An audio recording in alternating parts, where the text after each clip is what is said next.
მთავარი პირდაპირ ეთერში მუშაობას დღის სხვა ამბებით აგრძელებს. ქუთაისის მცხოვრებლები ქუთაისიდან თბილისისა და ბათუმის მიმართულებით სწრაფი მატარებლების დანიშვნას ითხოვენ. შესაბამისი მოთხოვნით პეტიციის ტექსტი უკვე მომზადდა და სოციალურ ქსელში გავრცელდა. პეტიცია ასევე გაგზავნილია ღია მმართველობის საიტზე გამოსაქვეყნებლად. ამან გვიბიძგა იმისკენ, რომ ქუთაისის მატარებელი პირდაპირ თბილისის მიმართულებით გააუქმეს საერთოდ და ერთ-ერთ ყველაზე დაბალგანვითარებულ რეგიონს ოზურგეთის მატარებელს მიაბეს ქუთაისი, რაც მგონია, რომ ჯერ ერთი ეკონომიკურად გაუმართლებელი არის ამ ქალაქის ერთ რეგიონის მატარებელზე მივმა, რომელიც ეკონომიკის განვითარების დონე კრიტიკას უძლებს და მეორე მხრივ, ქუთაისის როლის და მნიშვნელობის დაკნინება და ფიქრობ, რომ ეს ადამიანები, ვინც ეს გადაწყვეტილება მიიღო და შემდეგ ვის ეს გადაწყვეტილება ნახა და რეაქცია არ ჰქონდა ქალაქის და რეგიონის ხელმძღვანელობაზე მაქვს საუბარი, ფიქრობ, რომ ძალიან ჩამორჩებიან კომპეტენციას და ამ ქალაქის და რეგიონის მიმართ დამოუკიდებულებას. და შემდეგ ჩვენ გადავწყვიტეთ, რომ ფიქრობთ, რომ ქუთაისმა ქალაქმა მოითხოვოს თუ რა ჭირდება მას რეალურად განვითარებისთვის, ახალგაზრდებისთვის, ტურისტებისთვის, ადამიანებისთვის, ვინც ქალაქში ცხოვრობს, უნდა რომ ეს ქალაქი არ დატოვოს და კონდეს სწრაფი გადაადგილების შესაძლებლობა დედაქალაქისკენ და შავი ზღვის რეგიონისკენ, ბათუმისკენ. და ფიქრობ, რომ ეს პეტიცია, რომელზეც ახლა ჩვენ მუშაობთ, იქნებოდა ძალიან დიდი ბიძგის მიმცემი ქალაქის განვითარების. პირველ რიგში სწრაფი დაკავშირება თბილისთან ეს ნიშნავს მეტი ტურისტის მიღების შესაძლებლობას, ისე როგორც ბათუმიდან, ასევე სტუდენტებისთვის გაიოლდებოდა თბილისში და თბილისიდან წამოსვლა ქუთაისში, თუ ჩვენ გვინდა ქალაქი ვაქციო სტუდენტურ ქალაქად, თუ მას არ ექნა სწრაფი კავშირი დედაქალაქთან და შავი ზღვისპირეთთან, ეს არ გამოვა და ფიქრობ, რომ ეს აუცილებელია ამისთვისაც.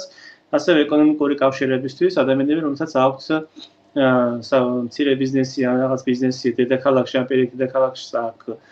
ქუთაისში და ბათუმში, რომ ყოფილიყო მათი სწრაფი გადაადგილების შესაძლებლობა და უფრო მეტად განვითარებიან თავიანთი ბიზნესი და საქმიანობა და ადამიანები უბრალოდ რომლებიც დასაქმებული არიან ან დედაქალაქში, ან დედაქალაქიდან ქუთაისში არიან დასაქმებული, იგივე თქვათ სასწავლო ნაწილში, სასწავლების ნაწილში, განათლების ნაწილში, ასევე სამედიცინო სფეროში არიან ქალაქში დასაქმებულები დედაქალაქიდან, ან პირიქით ბათუმიდან, ან ქუთაისიდან ორივე ქალაქის მიმართულებით, რომ ადამიანს შეეძლოს დილით წავიდეს ნორმალურად თბილისში, დროულად ჩავიდეს სამუშაო საათის დაწყებამდე თბილისში და სამუშაო საათის დასრულების შემდგომ წამოვიდეს ისევ ჩამოვიდეს 2 საათში ქუთაისში და ეს იქნებოდა, ფიქრობ, ამ ქალაქისთვის წინ გადადგმული ნაბიჯი. ის ინვესტიცია, რასაც ეს პროექტი მოითხოვს, ფიქრობ, იქნებოდა გამართლებული, იმიტომ რომ ეს ქალაქი და ეს მოსახლეობა ნამდვილად საჭიროებს და ემსახურებს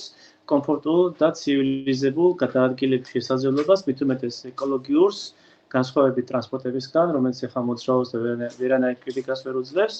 და იქნებოდა წამახალისებელი. ასევე ძალიან ბევრი, თქვათ, შიდა ტურიზმზე რო ვსაუბრობთ,